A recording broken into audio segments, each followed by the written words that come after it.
começar hoje a aula 16. Vamos começar a magnetostática, né? Esse método das imagens não vai estudar nessa aula. Tá, apaga da frente. Okay. Então, o método das imagens não vai ser tratado, certo? Vocês podem estudar, né? E analisar. É uma técnica simples de solução de problemas governados pela equação de Poisson, né? Usando uma técnica simples do método das imagens. A gente vai começar o capítulo 5, né? Certo? Hoje seria a aula 16, digamos assim, as aulas contabilizadas aí, certo? Vamos começar o estudo da magnetostática, né?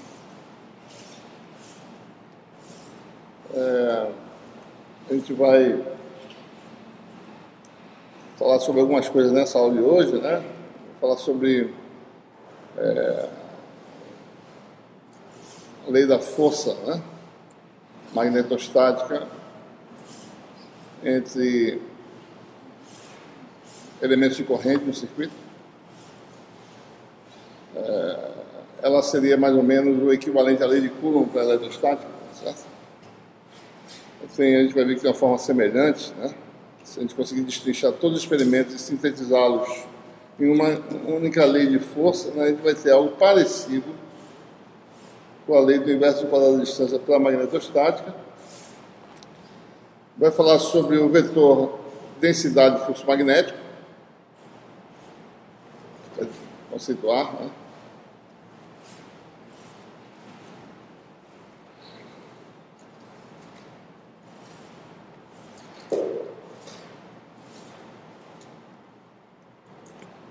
E estamos programados hoje até potencial vetor magnético, né?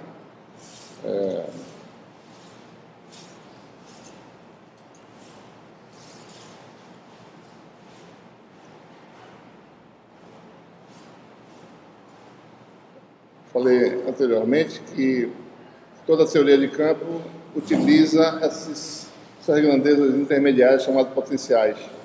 No caso elétrico, o potencial escalar é uma grandeza intermediária simples, né? Que permite você obter a grandeza final que é o campo, né?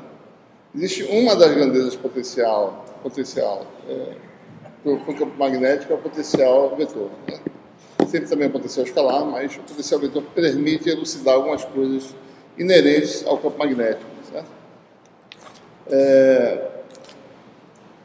Bom, veja bem, então, até o começo do século XIX, certo? Tinha esse conhecimento da existência de efeitos magnéticos, né?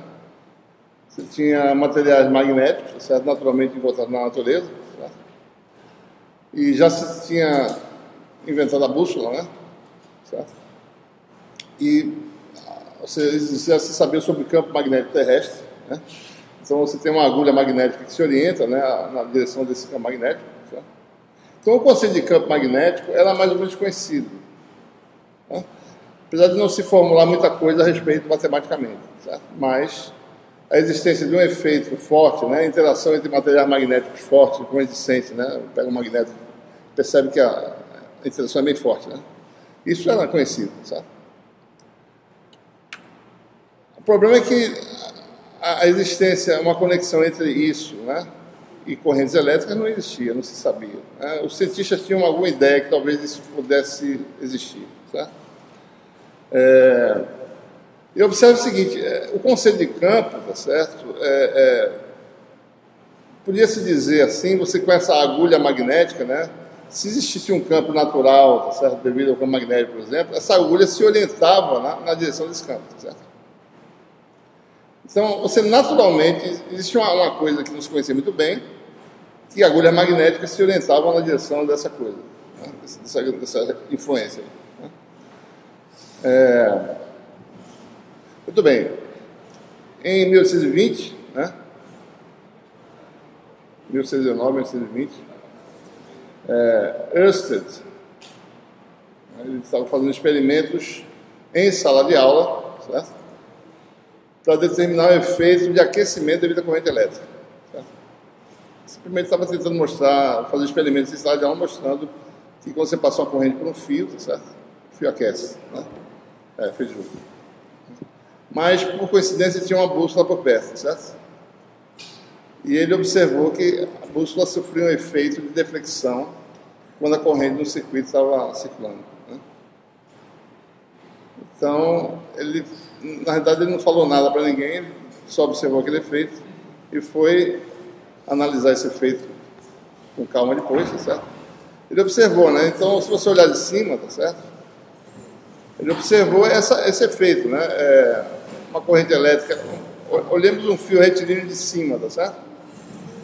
Onde circula uma corrente que sai do plano do quadro, né? Uma corrente I, né? Então, se ele botava uma bússola, né? No plano que contém, no plano ortogonal a esse fio, certo? O que ele observava é que se ela estava nesse sentido, ela tendia a se orientar no sentido ortogonal à linha que separa, né, o fio do eixo da agulha, certo? Isso onde quer que ele colocasse, né? Tá? Você produzir esse efeito aqui. Olha, sabia-se que a agulha tinha a ver com um efeito tipo magnético, né? Ela se orientava em direção de campo, certo? Então, naturalmente, começou a surgir a ideia que correntes produzem campo, né? Esse campo dito magnético, certo? E, naturalmente, a orientação está mostrada pela agulha, né? A agulha diz qual é a orientação, certo? Ele até publicou esse trabalho aí, não explicou por quê, não falou sobre essa... Só falou sobre as observações, certo? Ampère sobre desses resultados, né? E começou a fazer experimentos envolvendo... Ele começou a intuir que fios poderiam interagir, de corrente poderiam interagir com outros fios de corrente, certo? O efeito parecia ser de origem elétrica, né? E ele começou a fazer experimentos e determinar, né, a força entre fios paralelos, certo? Né? Percorridos por corrente, né? E começou a determinar. Dos resultados que ele obteve é que a força entre fios longos, certo? Era proporcional à corrente, né, de cada fio, certo? Tem aqui uma força entre dois fios, né? No caso aqui, se observa se os fios fluem em corrente no mesmo sentido, há uma força aí de atração, certo? Proporcional, né, ao produto das correntes.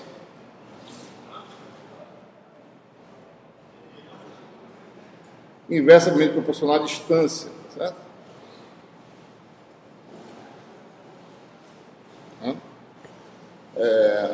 Então, esse resultado foi obtido, certo? E a questão é a seguinte, aqui você tem um fio, é claro que isso aqui não pode terminar, isso aqui faz parte do circuito, né? Certo? Se você tem um fio bem longo, né? Você tem mais ou menos uma ideia de como é que é essa força aqui, certo? Mas isso é um efeito global, tá certo? Esse resultado aqui, né? É um efeito global, né? A questão é elementos diferenciais, tá certo? Elementos diferenciais de circuito, que tipo de efeito se poderia produzir? Então, veja, você tem um conjunto de experimentos, certo? Mostrando a interação entre fios, né? E a gente vai sintetizar todos esses resultados numa lei experimental que envolve, se você puder quebrar a força desses circuitos portadores de corrente, você poderia, em princípio, determinar a contribuição de elementos diferenciais do circuito, né? Qual é a força que um elemento diferencial do circuito exerce sobre outro, certo? Então, essa é a lei fundamental, que não é uma única lei, como, por exemplo, a lei experimental de Coulomb, né? Mas é o resultado de vários experimentos, certo?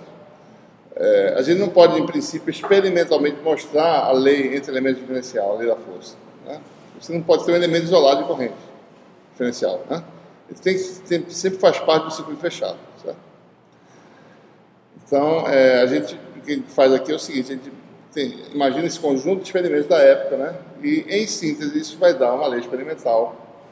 Aí ele vai fazer uma conexão entre essa lei, certo? E a lei de Coulomb, né? Então, o que a gente vai falar aqui é a magnetostática, né?